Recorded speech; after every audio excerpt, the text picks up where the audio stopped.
Hi, I'm Marty Nemko. I have taken to interspersing amid my own essays about self-help stuff, the essays of other people. And it's one I really love, and the one I want to share with you today. It's called "We Are All Confident Idiots," and it's written by David Dunning, the senior author of the now famous Dunning-Kruger phenomenon, in which people are far more confident than they are competent. I've edited it because it's just too long for you to hear it all, but it'll take about 9 minutes of essay reading. In any event, in the article they had a little subtitle which kind of essentializes it. It says, "The trouble with ignorance is that it feels so much like expertise.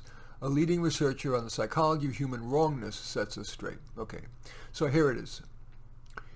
The American author and aphorist William Feather once wrote that being educated means, quote, being able to differentiate between what you know and what you don't, end quote. As it turns out, this simple ideal is extremely hard to achieve. Although what we know is often perceptible to us, even the broad outlines of what we don't know are all too often completely invisible. To a great degree, we fail to recognize the frequency and scope of our ignorance. In 1999, in the Journal of Personality and Social Psychology, my then graduate student Justin Kruger and I published a paper that documented how, in many areas of life, incompetent people do not recognize, scratch that, cannot recognize, just how incompetent they are, a phenomenon that has come to be known as the Dunning-Kruger Effect. Logic itself almost demands this lack of self-insight. For poor performers to recognize their ineptitude would require them to possess the very expertise they lack. To know how skilled or unskilled you are at using the rules of grammar, for instance, you must have a good working knowledge of those rules, an impossibility among the incompetent.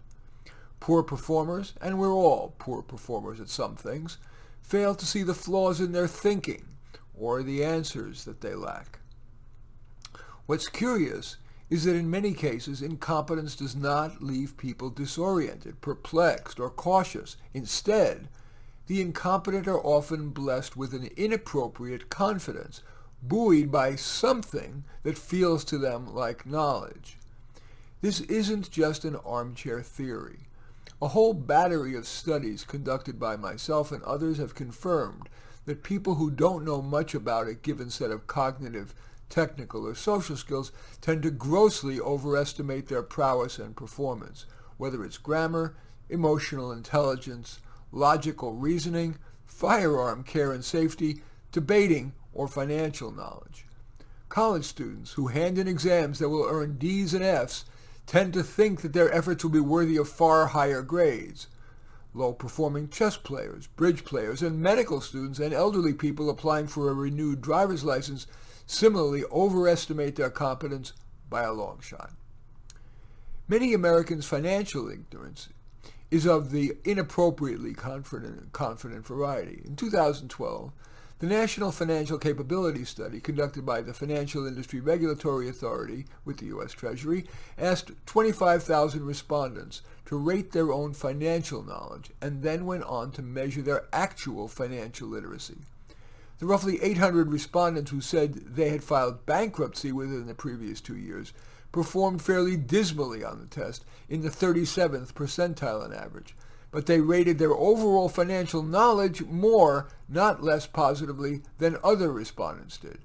23% of the recently bankrupted respondents gave themselves the highest possible self-rating. Among the rest, only 13% did. Why the self-confidence? Bankrupted respondents were particularly allergic to saying, "I don't know." Pointedly, when getting a question wrong, they were 67% more likely to endorse a falsehood than their peers were. Thus, with a head full of, quote, knowledge, they considered their financial literacy to be just fine. Because it's so easy to judge the idiocy of others, it may be sorely tempting to think this doesn't apply to you. But the problem of unrecognized ignorance is one that visits us all. Often, our theories are good enough to get us through the day, or at least to an age when we can procreate. but our genius for creative storytelling, combined with our inability to detect our own ignorance, can sometimes lead to situations that are embarrassing, unfortunate, or downright dangerous, especially in a technologically advanced, complex democratic society that occasionally invests mistaken popular beliefs with immense destructive power. As the humorist Josh Billings once put it ain't what you don't know that gets you in trouble, it's what you know for sure that just ain't so. Some of our most stubborn misbeliefs arise not from primitive childhood intuitions or careless category errors, but from the very values and philosophies that define who we are as individuals. Each of us possess certain foundational beliefs, narratives about the self, ideas about the social order, that essentially cannot be violated. To contradict them would call into question our very self-worth. As such, these views demand fealty from other opinions, and any information that we glean from the world is amended, distorted, diminished, or forgotten in order to make sure that these sacrosanct beliefs remain whole and unharmed. One very commonly held sacrosanct belief, for example, goes something like this: I am a capable, good, and caring person. Any information that contradicts that premise is liable to meet serious mental resistance. Political and ideological beliefs, too, often cross over into the realm of the sacrosanct.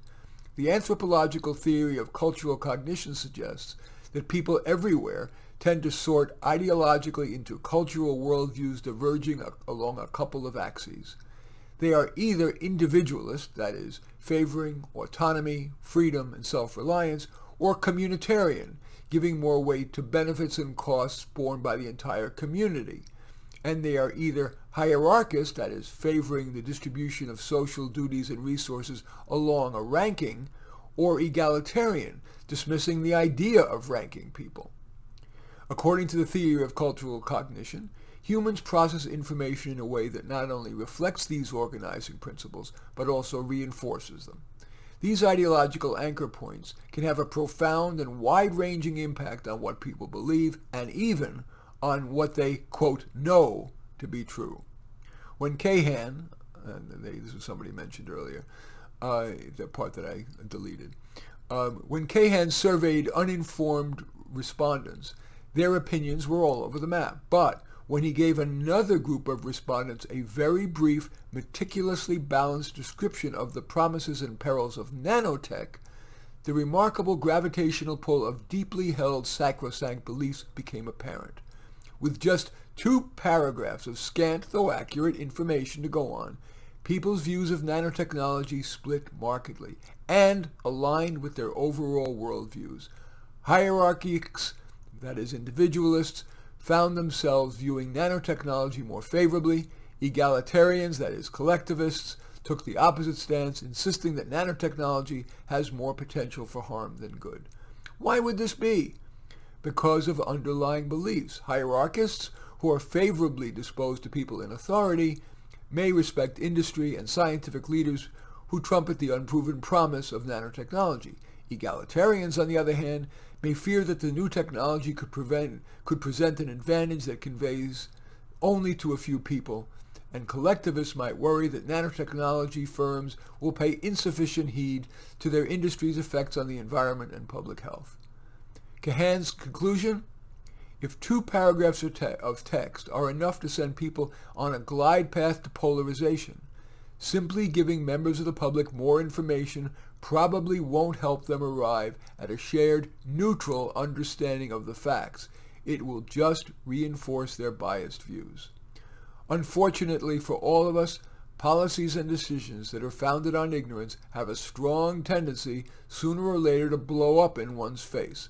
So how can policymakers, teachers, and the rest of us cut through all the counterfeit knowledge, our own and our neighbors, that stands in the way of our ability to make truly informed judgments?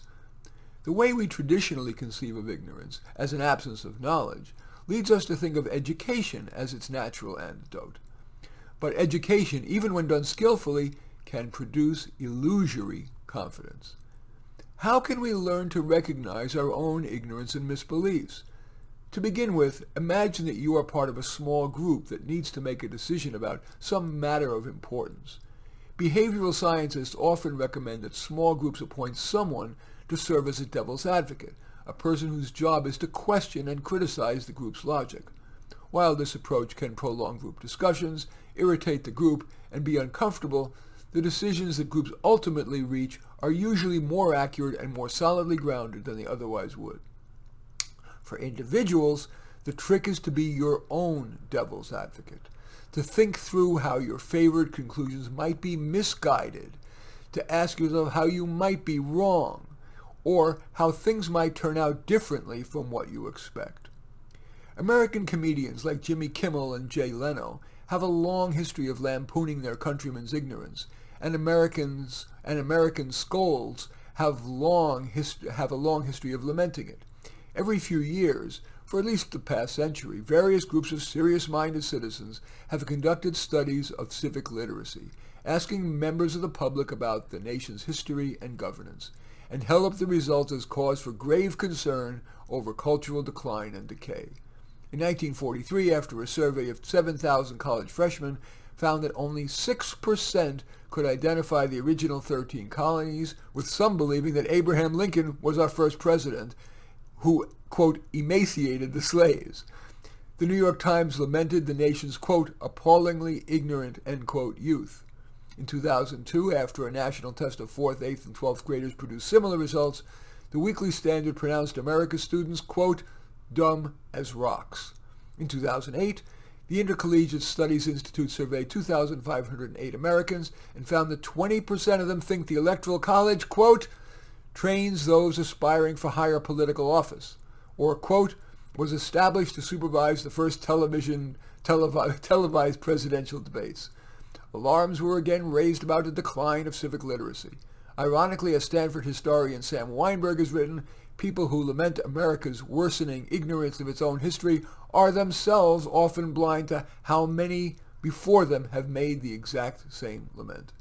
Thomas Jefferson, lamenting the quality of political journalism in his day, once observed that a person who avoided newspapers would be better informed than a daily reader, in that someone, quote, who knows nothing is closer to the truth than he whose mind is filled with falsehood and errors, end quote. Benjamin Franklin wrote that, quote, a learned blockhead is a greater blockhead than an ignorant one, end quote. Another quote, sometimes attributed to Franklin, has it that, quote, the doorstep to the temple of wisdom is a knowledge of our own ignorance.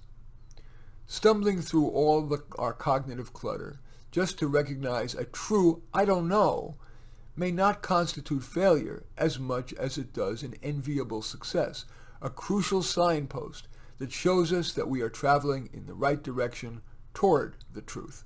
In any event, I do thank you for watching.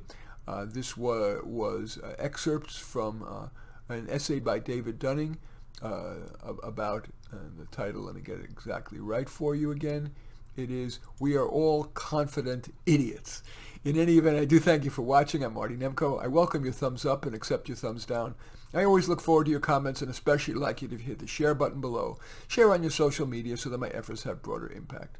And I am flattered if you choose to subscribe to my channel, which mainly consists of my offering my own self-help advice on career, relationships, money, the meaning of life, and the like, occasionally interspersing my piano playing as well as reading other people's essays. In any event, I do thank you for watching. I am Marty Nemko.